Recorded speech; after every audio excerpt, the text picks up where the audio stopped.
5장에 정신부족 과정에서 분석가의 역할은 분석가에게 어떤 도움을 받을 수 있을까?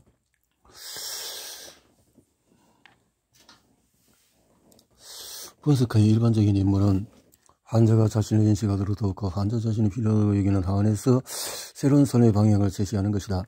이런 목표를 추구할 때 분석가가 하는 일에 대해서 구체적인 인상을 전달하기 위해서 분석가의 일을 범주별로 나누고 개별적인 논의가 필요가 있다. 분석가의 일은 대략 관찰, 이해, 해석, 저항에 대한 도움과 일반적인 인간적인 도움 등 5가지 주요 부분으로 나눌 수 있다. 첫 번째는 분석가가 하는 관찰은 어느 정도 관찰력이 있는 사람이 하는 것과 다르지가 않다. 또 어느 정도 특수한 성질을 띠기도 한다. 다른 사람들과 마찬가지로 분석가는 환자의 행동에서 초연함, 따뜻함, 경직성, 자발성, 반항, 선응, 의심, 확신, 독단성, 소심함, 무자비함, 민감성 같은 일반적인 속성을 관찰하는 것이다. 그는 직접적인 노력 없이 환자의 말을 듣는 것만으로도 전반적인 정보를 많이 얻을 수 있다. 환자가 자신을 풀어놓을 수 있는가, 아니면 긴장되고 경직되어 있는가, 체계적이고 절제하며 말하는가, 아니면 두서없고 산만하게 말하는가, 추상적 일반론을 말하는가, 아니면 구체적인 세부사항을 제시하는가, 그가 부수적인 정황을 자세히 말하는가, 아니면 요점만 간결하게 말하는가, 자발적으로 말하는가, 아니면 분석가에게 주도권을 맡기는가, 상투적인가, 아니면 진정으로 생각하고 느끼는 것을 표현하는가. 분석가는 먼저 환자의 이야기를 통해서 경험, 과거, 현재 자신과의 관계 및 타인과의 관계 계획, 소망, 두려움, 생각에 대해서 구체적으로 관찰하고 배운다. 다음으로는 환자가 진료실에서 보이는 행동을 관찰하면서 배운다. 환자마다 진료비, 시간 협의, 침상의 눕기, 그리고 분석의 다른 객관적인 측면들에 대해서 다르게 반응하기 때문이다. 또 환자마다 자신이 분석되고 있다는 사실을 다르게 받아들인다. 어떤 환자는 분석을 흥미로운 지적 과정으로 여기지만 자신에게 정말로 필요하다는 의견에는 반박한다. 다른 환자는 분석을 굴욕적인 비밀로 취급한다. 그런가 하면 분석을 어떤 특권으로 자랑스럽게 여기는 환자도 있다. 게다가 환자들은 분석가에 대해서도 다양한 태도를 보인다. 인간관계에서 수많은 개별적인 차이가 존재하는 것과 마찬가지다. 마지막으로 환자들이 보이는 반응에는 미묘한 동요나 극심한 동요가 수없이 나타나는데 이 동요 자체가 흥미로운 사실을 드러낸다. 따라서 정보의 2가지 원천, 즉 환자가 자신에 대해서 전달하는 것과 환자의 실제 행동을 관찰하는 것은 연애관계와 마찬가지로 서로 보완한다. 우리가 어떤 사람의 내력, 현재, 친구, 이성들, 사업, 정치를 대하는 방식에 관해서 많이 알고 있더라도 그 사람을 직접 만나고 실제로 행동하는 것을 보이면 그에 대한 그림을 훨씬 더 분명하고 완전하게 그릴 수 있는 것처럼 2가지 원천은 필수적이고 똑같이 중요하다. 다른 관찰과 마찬가지로 분석가가 관찰할 때도 분석가가 가진 관심의 특성이 영향을 미친다. 사회복지사가 도움을 요청하는 의뢰인을 볼 때 주목하는 부분과 판매원이 고객을 대할 때 주의를 기울이는 부분은 다를 것이다. 예비 직원을 면접하는 고용주는 주도성, 적응성, 신뢰성의 문제에 초점을 맞추고 교구민과 대화하는 목사는 도덕적인 행동과 종교적인 믿음의 문제에 더 관심을 가질 것이다. 하지만 분석가는 환자의 어느 한 부분에 관심을 집중하지 않는다. 동료를 보인 부분에만 집중하지 않는다. 분석가는 반드시 성격 전체를 포괄해야 한다. 분석가는 성격의 전체 구조를 이해하고자 하며 또 부분들의 연관성과 그 정도를 바로 파악하지 못하기 때문에 최대한 많은 요소에 주의를 기울이고 흡수해야 한다. 분석가는 환자의 무의식적인 동기를 인식하고 이해하려는 목적을 가지고 구체적으로 분석하며 관찰을 수행한다. 이것이 구체적인 관찰과 일반적인 관찰의 본질적인 차이다. 일반적인 관찰에서도 드러나지 않는 밑바닥의 흐름을 감지할 수 있지만 인상은 다소 불확실하고 잘 표현되지 않은 채로 남는다. 또한 그런 흐름에 관찰하는 사람의 자신의 심리적인 요인으로 결정되는지 아니면 관찰된 사람의 심리적인 요인으로 결정되는지 대개는 굳이 구분하지 않는다. 그러나 분석가의 구체적인 관찰은 분석 과정에 없어서는 안 될 부분이다.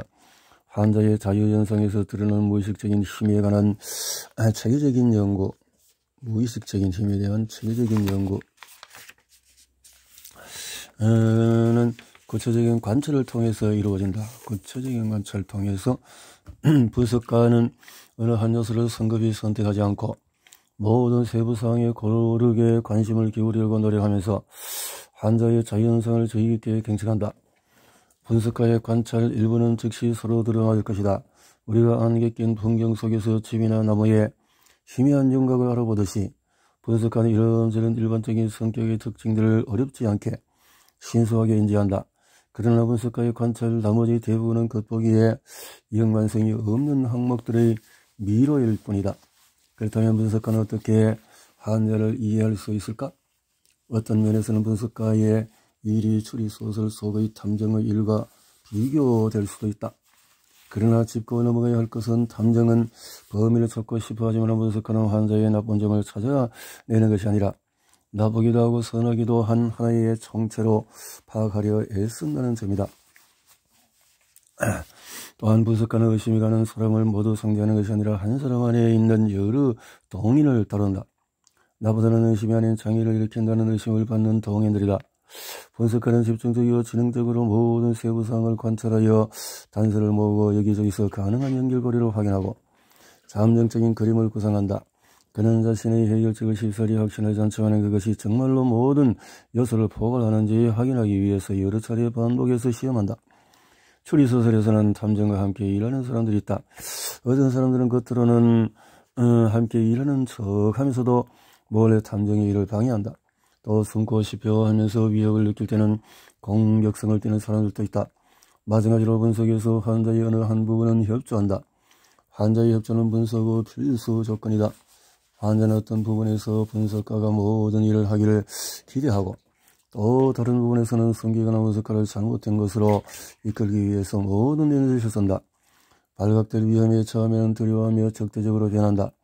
앞장에서 설명했듯이 분석가는 주로 환자의 자유현상을 통해서 무의식적인 동기와 반응에 대해서 이해한다.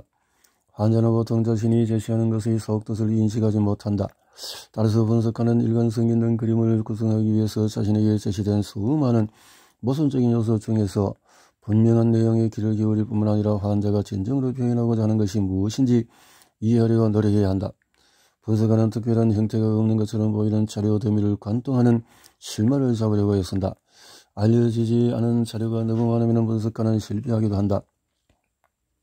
맥락이 자명하게 드러날 때도 있다. 간단한 예를 통해서 살펴보자. 한 환자가 분석가에게 밤잠을 잘 이루지 못하고 전혀 없이 우울하다고 말했다. 그의 비서가 독감에 걸리는 바람에 사업계획에 방해가 될 뿐 아니라 감염에 대한 두려움이 생겨 그를 심란하게 했다. 그런 다음에 그는 유럽의 약 속에 생겨진 끔찍하고 부당한 일을 이야기했다. 그 다음으로는 약의 성분 정보를 명확하게 알려주지 않아 그를 짜증스럽게 했던 의사를 떠올렸다. 그러더니 코트 배달 약속을 지키지 않은 재단사를 생각해냈다. 여기서 주제는 곤란한 사건에서 짜증이 나는 것이다. 환자는 비서의 질병과 재단사에 신뢰할 수 없는 행동이 마치 그에게 가해진 공격인 것처럼 둘을 같은 선상에 놓는다. 여기서 환자가 한 불평은 자기중심적인 본성을 드러낸다.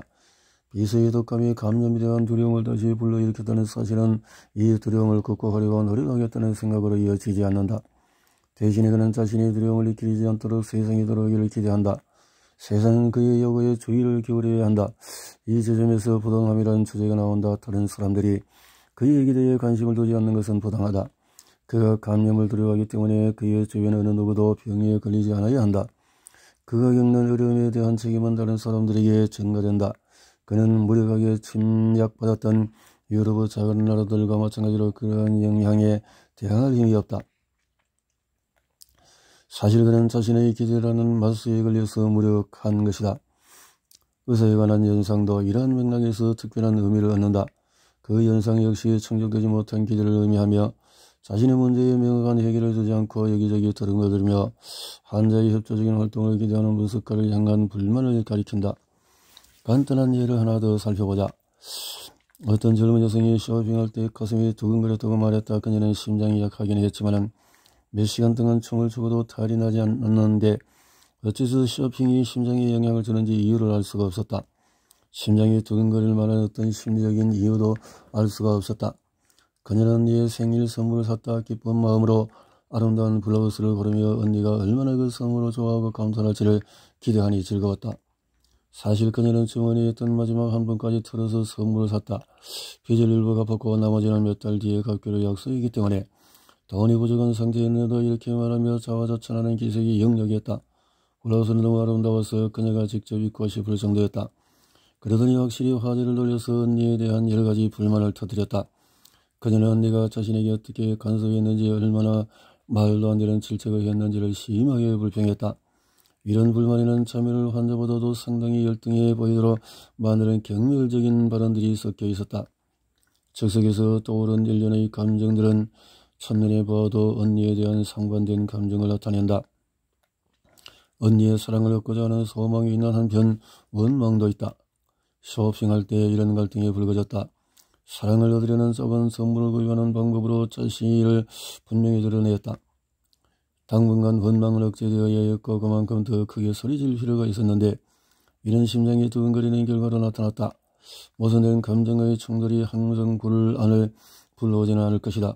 보통 양립할 수 없는 감정 중 하나가 억압되거나 둘 다 타협되는 해결책에 동참한다.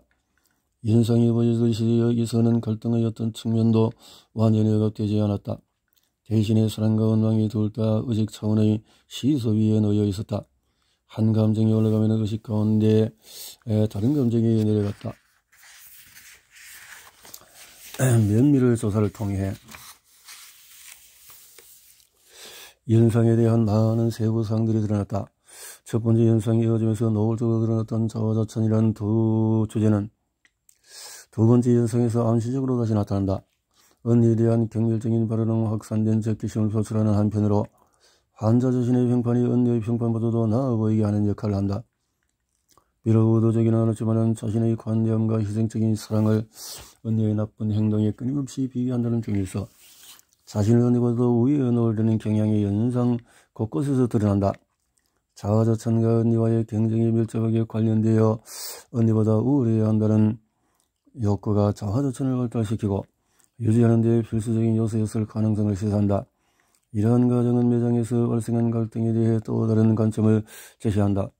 값비싼 블라우스를 사고 싶은 충동 갈등을 해소하려는 영웅적인 결단을 나타낸다. 그뿐 아니라 한편으로는 언니의 칭찬을 얻고 다른 한편으로는 더 많이 사랑하고 희생하고 용서하는 모습을 보임으로써 언니에 대한 자신의 우월성을 확립하려는 소망도 나타낸다. 그런가 하면 언니에게 자신이 가지고 있던 것보다도 더 아름다운 블라우스를 선물함으로써 실제로 그녀 자신을 우월한 위치에 놓았다. 이 점의 중요성을 이해하기 위해서 누가 더 옷을 잘 입었나 하는 문제가 경쟁자 간의 싸움에서 중요했다는 사실을 언급할 필요가 있다. 예컨대 환자는 종종 언니 옷을 무단으로 입곤 했다. 이러한 사례는 분석을 비교적 간단한 과정으로 이해할 수 있지만 어떤 관찰도 간과되어서는 안 된다는 점을 분명히 보여주고 있다. 환자가 마음속에 떠오르는 모든 것을 그림없이 표현해야 하는 것처럼 분석하는 모든 세부사항을 잠재적으로 의미 있는 것으로 생각해야 한다. 연관성이 없어 보이는 어떤 발언도 즉각 버려서는 안되며 모든 관찰을 예의 없이 진지하게 받아들여야 한다. 더구나 분석가는 환자의 특정한 감정이나 생각이 왜 하필이면 지금 떠오르는지 끊임없이 자문해야 한다. 그것은 특정한 맥락에서 무엇을 의미하는가? 예를 들어서 분석가에게 우호적인 감정을 가졌다면 첫 번째 맥락에서는 도움과 이해에 대한 진정한 감사를 나타낼 수 있다. 두 번째 맥락에서는 앞선 분석 시간에 새로운 문제에 대처하느라 야기된 불안감이 환자의 애정 욕구를 증가시켰음을 암시할 수 있다. 세 번째 맥락에서는 분석가의 육체와 영혼을 소유하려는 욕구의 표현일 수가 있다. 환자는 이때 새로 발견된 갈등이 사랑으로 해결되기를 바라기 때문이다. 앞장의 예시에서 분석가는 강도나 사기꾼으로 비유되었다. 환자가 분석가를 항상 불만스러워하기 때문이 아니라 이전 분석 시간에 환자의 자존심이 상했다는 구체적인 이유 때문이었다. 유럽 국가들의 행해진 불의에 대한 연상도 다른 맥락에서는 또 다르게 의미할 것이다. 예를 들어서 억압받는 사람들에게 대한 공공을 뜻할 수도 있다. 비서가 병이 난 걸 환자가 짜증스럽게 여기는 것과 다른 연상들이 맞물린 경우에서만 비로소 환자 자신의 기대감이 충족되지 않아서 부당하게 느낀 것임을 드러낸다.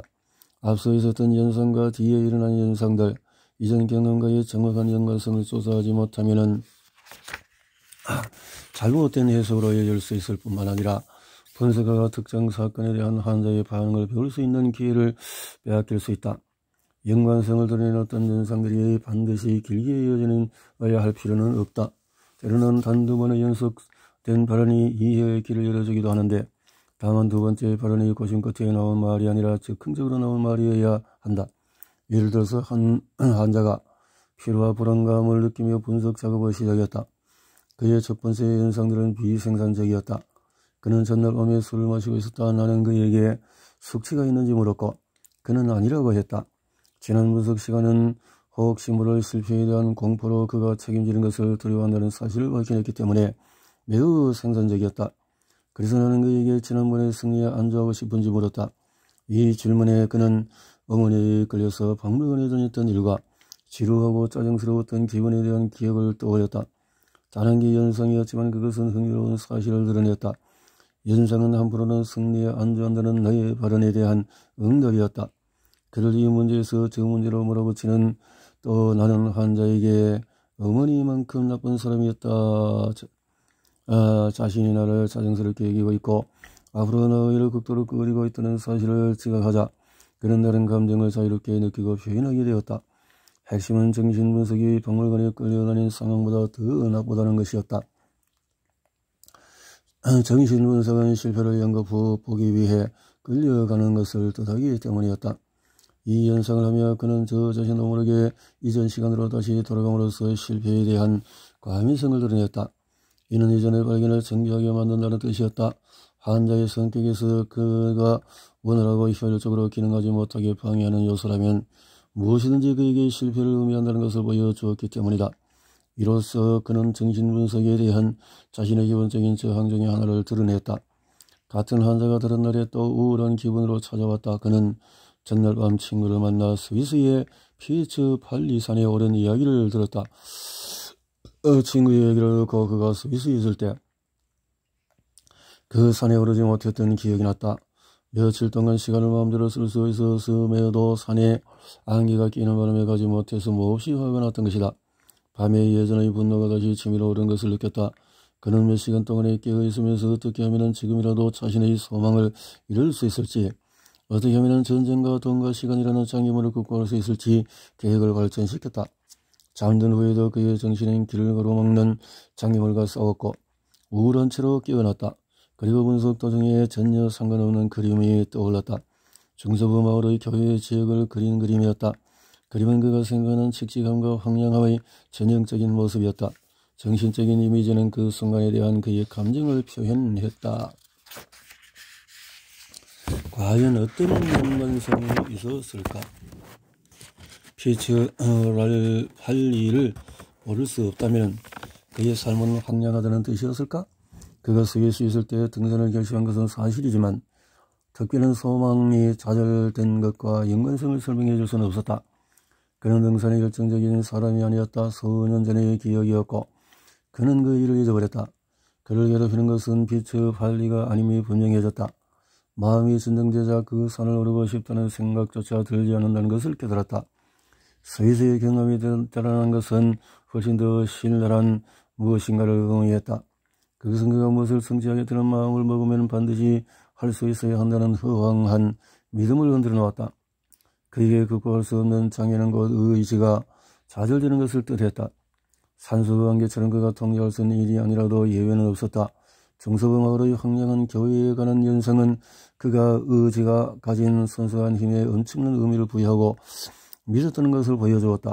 이 믿음을 버려야 한다면 삶을 살 가치가 없다는 뜻이었다.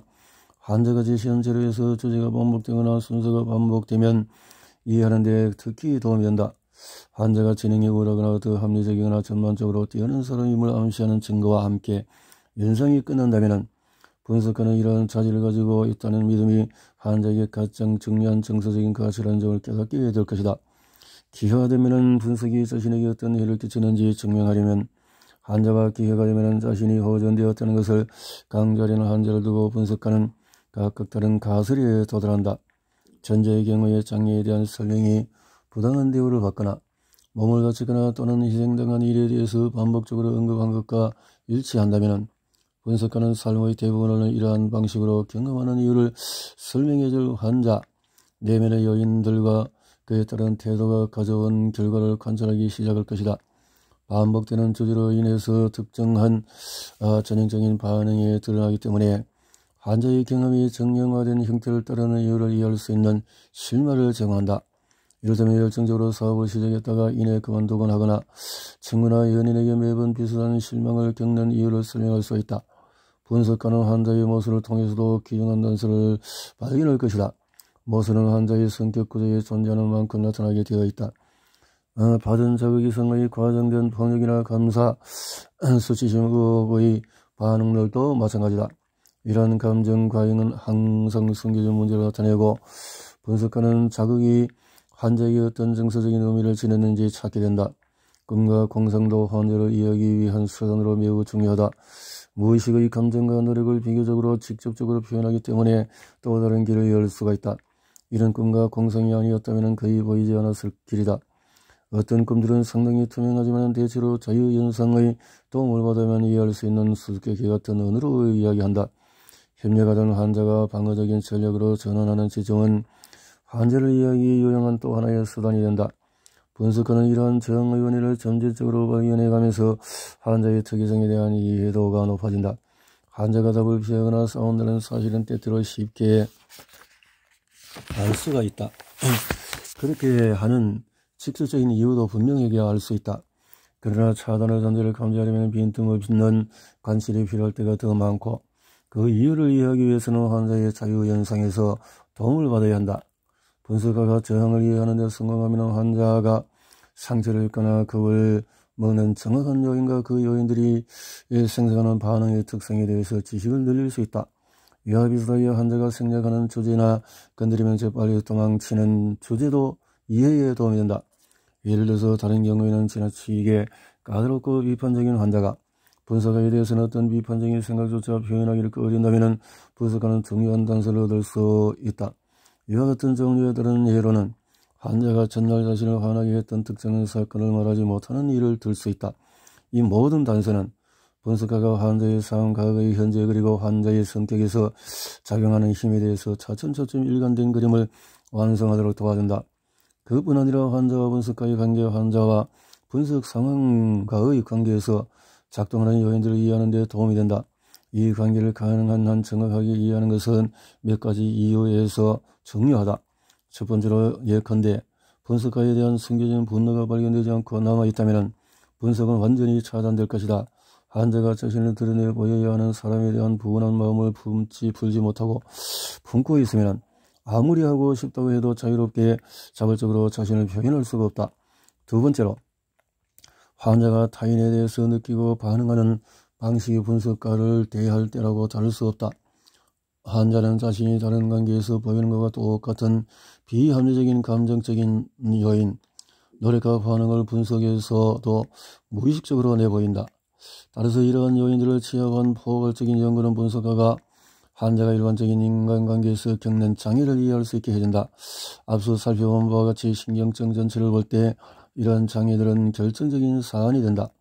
환자의 성격 구조를 점진적으로 이해하는 데 도움이 되는 단서는 사실상 무한하다. 그러나 분석가가 정확한 추론뿐만 아니라 직관적으로 단서를 활용한다는 점도 놓쳐서는 안 된다. 다시 말해서 분석가는 자신이 어떻게 잠정적인 가정에 도달했는지 항상 정확하게 설명할 수는 없다. 예를 들면 나는 분석 과정에서 나 자신의 자유연상을 통해서 이해에 이르기로 했다. 환자 이야기를 듣다 보면 환자가 오래전 내게 말해준 어떤 사건, 심지어 현재 상황과 어떤 관계가 있는지 곧장 알 수 없는 사건이 머릿속에 떠오를 수도 있다. 혹은 다른 환자에 대한 발견을 떠올릴 수 있다. 나는 그러한 연상을 절대로 버려서는 안 된다는 것을 배웠다. 그리고 그 연상들을 진지하게 검토하다 보면 유행할 수 있다는 것이 여러 차례 입증되었다. 분석하는 가능한 연관성이나 특정한 맥락에서 작동할 수 있는 무의식적인 요인에 대해서 인식했을 때 환자에게 자신의 해석을 말할 것이다. 물론 환자에게 이를 알리는 것이 적절하다고 판단하는 경우에 한해서다. 우리는 정신분석적인 기법에 대한 담론을 다루는 것이 아니고 해석을 시적절하게 제시하는 기술은 자기 분석과 무관하다. 여기서는 분석가가 환자가 견딜 수 있고 활용할 수 있으리라고 판단하면 환자에게 해석을 제공한다고 언급하는 것으로도 충분하다. 해석은 가능성 있는 의미를 제안하는 작업이다. 해석이 가진 성질상 어느 정도 일시적일 수가 있고 해석에 대한 환자의 반응은 다양하게 나타난다. 근본적으로 옳은 해석은 전곡을 찔러서 추가적인 의미를 보여줄 현상을 자극할 수 있다. 아니면 환자가 해석을 시험해 보면서 점차 수정해 나갈 수가 있다. 부분적으로 옳은 해석이라도 환자가 협력한다면 새로운 생각이 흐름을 불러올 수 있다. 그러나 해석은 불안이나 방어적인 반응을 일으킬 수도 있다. 앞장에서 논의했던 통찰에 대한 환자의 반응이 이것과 관련이 있다. 어떤 반응이 나오든지 그것을 이해하고 거기에서 배움을 얻는 것이 분석가의 임무다. 정신분석의 본질은 환자의 어려움을 이해하는 데 전념한다는 것이고 환자의 분석과 양적의 협동 작업이다. 이미 봤듯이 환자는 분석가에게 자신을 열어보이려 애쓰고 분석가는 환자를 이해하려고 노력하면서 관찰한다. 그리고 적절한 경험을 하는 분석가는 환자에게 자신의 해석을 전달한다. 그런 다음 분석가는 가능한 의미를 제안하고 환자와 함께 제안의 유효성을 확인해 본다. 예를 들어서 해석이 현재 맥락에만 적합한지 아니면 일반적으로 정리한지 그리고 단서를 달아야 하는지 특정 조건에서만 유효한지를 알아보려고 한다. 그러면 협력 정신이 압도적인 한 분석가는 환자를 이해하고 자신의 발견을 환자에게 전달하기 비교적 수월하다. 진정한 어려움은 전문용어로 저항이 환자에게 발달할 때 발생한다. 그렇게 되면 환자는 가지각색의 방법으로 협력하기를 거부한다. 분석 시간에 늦거나 예약을 잊고 또 며칠 또는 몇 주를 빠지고 싶어 한다.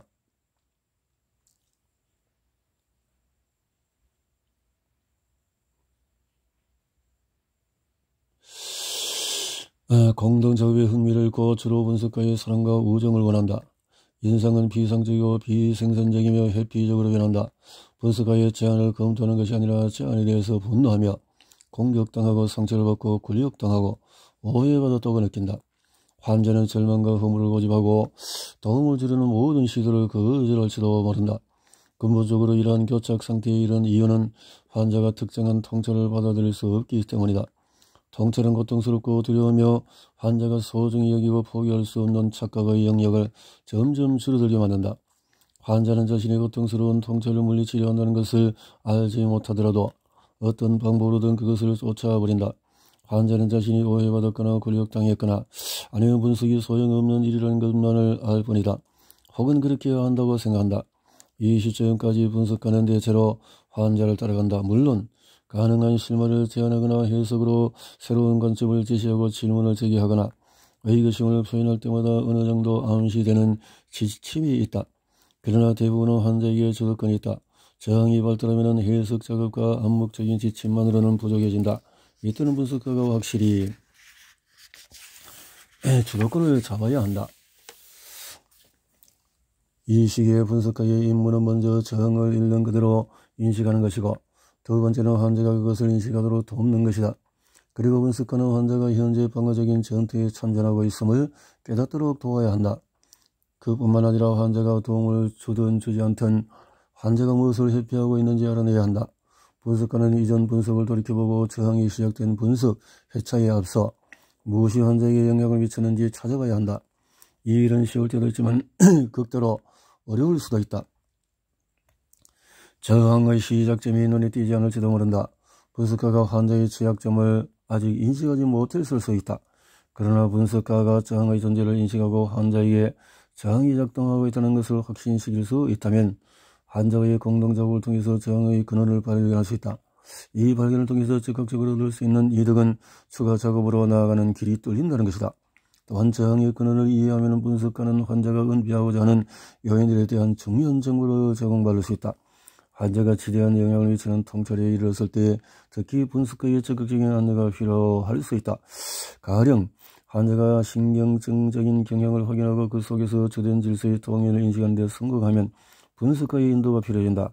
이전에 발견한 많은 것들이 서로 맞아떨어지고 추가적인 영향이 명백해지는 수학의 시기가 될 수도 있다.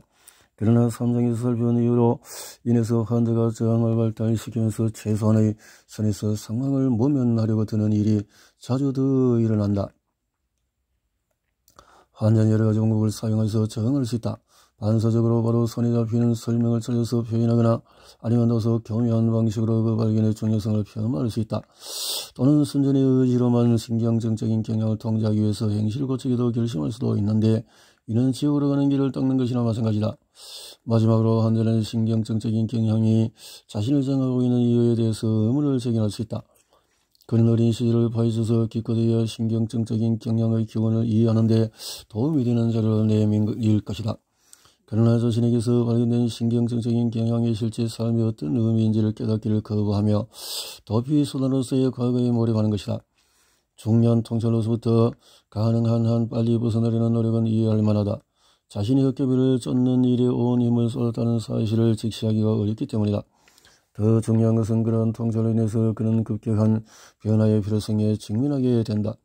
환자가 자신의 전체의 균형을 교란하는 변화를 외면하는 것은 당연하다. 하지만 이렇게 성급하게 물러나 버림으로써 통찰이 충분히 스며들어 이해되지 못하도록 막고 자신에게 이익이 될 수 있는 것을 스스로 배웠는 셈이 된다는 점은 변하지 않는다. 여기서 분석하는 주도권을 쥐고 환자가 택하려는 후퇴의 전략을 드러내 보여주는 한편 신경정적인 경향이 환자의 삶에 미치는 모든 영향을 매우 상세하게 살펴보도록 격려하면서 환자를 도울 수 있다. 앞서 언급했듯이 신경정적인 경향은 그 범위, 강도, 영향에 정면으로 철저하게 맞설 때만 대항할 수 있다. 환자가 자신이 상반되는 충동의 갈등에 휘말렸다는 사실에 대해서 분명하게 인식하기를 무의식적으로 회피할 때 역시 분석하기에 적극적인 인도가 필요할 수 있다. 여기서도 현상 유지를 하려는 환자의 성향의 모든 진전을 막을 수 있다. 환자의 현상은 갈등의 편과 저편을 오락가락하는 헛걸음을 보여줄지도 모른다. 연민을 불러일으키며 다른 사람들이 자신을 도들어 강요하려는 욕구에 대해서 말하다가 어떤 도움도 받아들이지 못하는 자신의 자존심에 대해서 말할지도 모른다. 분석가가 갈등의 한 측면에 대해서 언급하는 즉시 환자는 다른 측면으로 이동할 것이다. 한 분석 후반 단계의 저항을 처리하는 과정에서도 분석가가 주도권을 잡아야 하는 경우가 있다. 분석가는 많은 작업을 하고 통찰도 많이 얻었음에도 환자에게 아무런 변화도 일어나지 않는다는 사실을 깨닫고 충격을 받을지도 모른다. 그런 경우에 분석가는 해석자의 역할을 버리고 환자가 통찰과 변화의 어긋남을 대면하도록 공개적으로 나서야 한다. 이때 분석가는 어떤 통찰도 자신에게 절대 손대지 못하게 만드는 환자의 무의식적인 의구심에 대해 의문을 제기할 수도 있을 것이다. 분석가는 환자를 위해서 자신의 지식을 쏟아낸다. 따라서 지금까지의 작업은 지적인 성격을 띈다. 그러나 분석가가 가진 특정한 능력에 기반하여 그가 줄 수 있는 범위를 넘어서 도움이 확장된다. 이때 분석가는 자신이 전문적인 기술 이상을 제공한다는 사실을 자각하지 못할 수도 있다. 첫째로, 분석가는 존재만으로도 환자에게 자신이 사람들을 대하는 행동을 의식할 독특한 기회를 준다. 분석가가 아닌 다른 사람들과의 관계에서 환자는 주로 상대방의 특이성, 상대방의 불의, 상대방의 이기심, 상대방의 반항, 상대방의 불공평함, 상대방의 신뢰할 수 없는 행위, 상대방의 적대감에 생각을 집중시킬 가능성이 크다. 설령 환자가 자신의 반응을 의식하더라도 그것은 다른 사람들에게 자극받는 것으로 치부하려고 한다. 그러나 분석에는 이러한 개인적인 문제가 거의 존재하지 않는다. 분석가는 이미 분석을 받은 바 있고 계속해서 분석가가 자신을 분석하고 있을 뿐만 아니라 분석가의 삶이 환자의 삶과 얽혀 있지 않기 때문이다. 이러한 분리는 환자의 특이성을 모호하게 만드는 보통 때의 주변 환경으로부터 격리시킨다. 둘째로, 분석가는 환자에게 우호적인 관심을 가지고 일반적인 범위에서 말하는 인간적인 도움을 상당히 많이 준다. 인간적인 도움의 일부는 지적 도움과 불가분의 관계가 있다. 따라서 분석가가 환자를 이해하고자 한다는 단순한 사실은 그가 환자를 진지하게 대한다는 것을 의미한다. 즉 이해하려는 것 자체가 중요한 정서적인 지시를 받는다. 환자가 새롭게 나타나는 두려움과 의심에 있을 때 환자 자신의 약점이 드러나고 자존심이 공격당하고 착각이 허물어질 때 더욱 중요한 역할을 한다. 대부분의 환자가 스스로를 진지하게 받아들이기에는 자신에게 너무 멀리 소외되어 있기 때문이다. 이 진실을 믿을 수 없는 것처럼 들릴지도 모른다. 대부분의 신경증 환자들은 자신의 고유한 잠재력이나 고유한 욕구에 관해서 자신의 중요성을 과도하게 느끼기 때문이다. 하지만 자신을 대단히 중요한 존재로 생각하는 것과 자신을 진지하게 생각하는 것은 근본적으로 다르다. 전자의 태도는 부풀려진 자아상에서 비롯된다. 후자는 진정한 자아와 자아의 발전을 나타낸다. 신경증 환자는 정정 자신에게 진지함이 부족한 것을 이기적이지 않으므로 자신에 대해서 많은 생각하는 것을 우스꽝스럽거나 주제넘는다는 주장으로 하곤 한다. 자신에 대한 이런 근본적인 무관심은 자기 분석의 큰 어려움 중에 하나다. 반대로 전문가 분석은 분석가의 태도를 통해서 환자가 자신과 우호적인 관계를 맺을 용기를 얻는다는 데 큰 장점이 있다. 인간적인 관심은 환자가 새로 나타난 불안감에 사로잡혀 있을 때 특히 가치가 있다. 이런 상황에서 분석가가 환자를 직접적으로 안심시키는 일은 드물 것이다.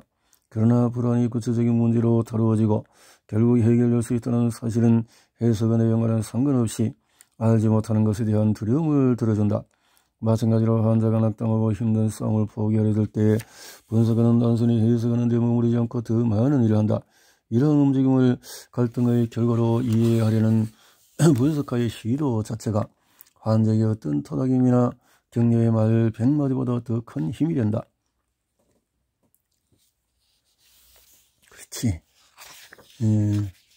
분석가가 상대방을 이해하고 격려하는 것이지 자존심을 쌓아올린 가공의 토대가 흔들리면서 환자가 자신을 의심하기 시작할 때도 있다. 자신에 대한 해로운 착각이 없어지는 것은 좋은 일이다. 하지만 신경적인 이해 없이 근실한 자신감을 크게 손상시킨다는 것을 잊어서는 안 된다. 우울함에 대한 허구적인 관념이 자신을 대신한다. 하지만 힘든 싸움의 한가운데 있는 환자는 그 둘을 구별하지 못한다. 환자에게 부풀어진 관념을 무너뜨리는 것은 자신에 대한 믿음의 파괴를 의미한다. 그는 자신이 믿었던 만큼 성자가지도 사랑스럽지도 강인하지도 독립적이도 않다는 것을 깨닫고 영광을 잃어버린 자신을 받아들이지 못한다. 그 시점에서 환자는 비록 자신조차 자기에 대한 믿음을 잃었지만 자신에 대한 믿음을 잃지 않는 사람이 필요하다. 좀 더 일반적인 관점에서 분석가가 환자에게 주는 인간적인 도움은 감정적인 지원과 격려, 환자의 행복에 관한 관심처럼 신고 사이에 주는 도움과 비슷하다. 환자는 이때 처음으로 인간에 대한 이해의 가능성을 경험할 수도 있다. 처음으로 타인의 그를 단순히 심술없고 냉소적이고 까다롭고 허세를 부리는 사람이 아닌 신경증적 경량을 분명히 인정해 주는 가운데서 치열하게 노력하고 맞서 싸우는 인간으로서 여전히 좋아하고 존중해 준 것일 수도 있다. 그리고 분석가 믿을 만한 친구임이 입증되었다면 좋은 경험은 환자가 다른 사람에 대한 믿음을 회복하는 데도 도움이 될 수가 있다. 우리가 관심은 자기 분석의 가능성이 있으므로 분석가가 기능하는 범위를 검토하고 혼자 분석 작업을 하는 환자가 어느 정도까지 이러한 기능을 대신할 수 있는지 보는 것이 좋겠다. 훈련된 제3자의 관찰이나 나 스스로 자신을 관찰하는 것보다도 더 정확할 것이라는 데는 의심의 여지가 없다. 특히 나 자신에 대해서는 전혀 공정하지 않기 때문에 더욱 정확하지가 않다. 자기 분석에서의 이해와 해석은 단일 과정이다.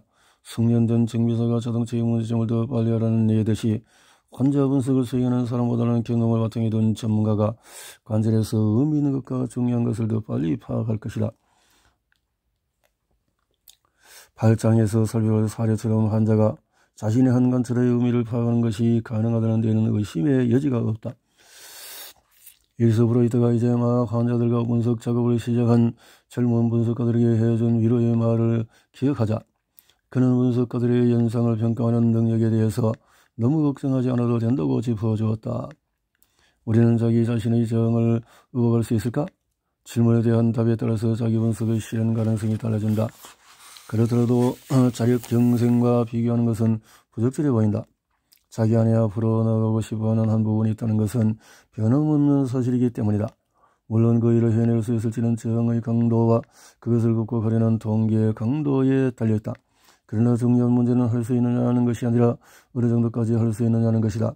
여기에 대해서는 이번 장에서 답하지 않을 것이다. 분석가는 단순히 해석해주는 목소리가 아니라는 것 또한 변함없는 사실이다. 분석가도 한 인간이고 분석가와 환자의 인간관계는 치료 과정의 중요한 요소다. 이 관계에서 두 가지 측면을 언급했다. 첫째는 환자가 분석가와 함께 자기 행동을 관찰하면서 다른 사람들을 대하는 자신의 전형적인 행동이 무엇인지 연구할 수 있는 독특하고 구체적인 기회를 누린다는 것이다. 취약성. 등등등등 해서 사회적인 존재라는 사실만으로도 충분한 자기 정밀 조사 기회가 주어질 것이다. 자신의 약점을 직면한 것이 참기 어렵다거나 다른 사람들 때문에 접하게 된 불안의 요인들이 심각할수록 환자 자신이 관여하는 목을 인식하고 얻을 수 있는 이익을 스스로 박탈할 위험이 커진다. 정반대로 다른 사람의 체면을 세워주고 자신을 나쁘게 말하며 과장하려는 성향이라 해도 앞선 경우와 정확히 같은 성격을 띠는 위험이 따른다.